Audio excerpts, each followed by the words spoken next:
Hello বন্ধুরা, নিয়ে চলে এসেছি নতুন একটি ভুতুড়ে গল্প।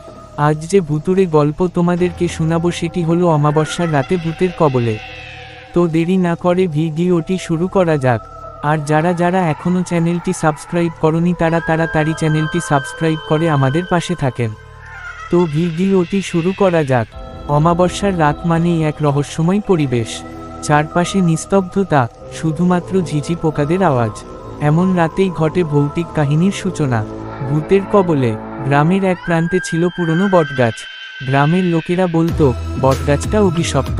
কেউ কেউ বলতো ওখানে এক বিধবার আত্মা ঘোরে। রাতের বেলা কেউ সেখানে গেলে আর ফিরে আসেনি। সেই রাতে রতন নামের এক যুবক চ্যালেঞ্জ নিতে গেল।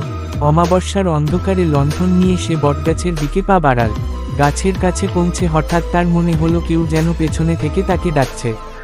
ঘুরে তাকিয়েও কাউকে দেখতে পেল না, কিন্তু শীতল হাওয়া গায়ে লাগলো, আর সঙ্গে সঙ্গে তার লণ্ঠন নিভে গেল।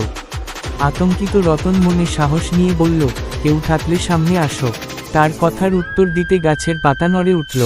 হঠাৎ এক শ্বেতবস্ত্র পরা ছায়ামূর্তি গাছের ডাল থেকে নেমে তার সামনে দাঁড়ালো। মূর্তিটি কেঁদে বলল, আমাকে মুক্তি দাও, আমি এখানে বন্দি। রতন ভয় পেয়ে জিজ্ঞেস করল, তুমি কে? মূর্তিটি বলল, আমি এই গ্রামের এক বিধবা। আমার অন্যায় মৃত্যুর পর আমাকে এখানে আটকে রাখা হয়েছে।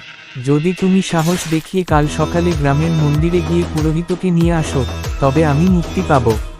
পরদিন সকালে রতন সেই কথা বলে গ্রামের সবাইকে জড়ো করল। পুরোহিত মন্ত্রপাঠ করে গাছটিকে শুদ্ধ করলেন। অমাবস্যার রাতের অভিশাপ শেষ হলো।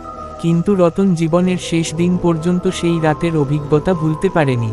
কিন্তু গাছটা কি সত্যিই মুক্তি পেয়েছিল, নাকি আরও অমাবস্যার জন্য অপেক্ষা করছিল?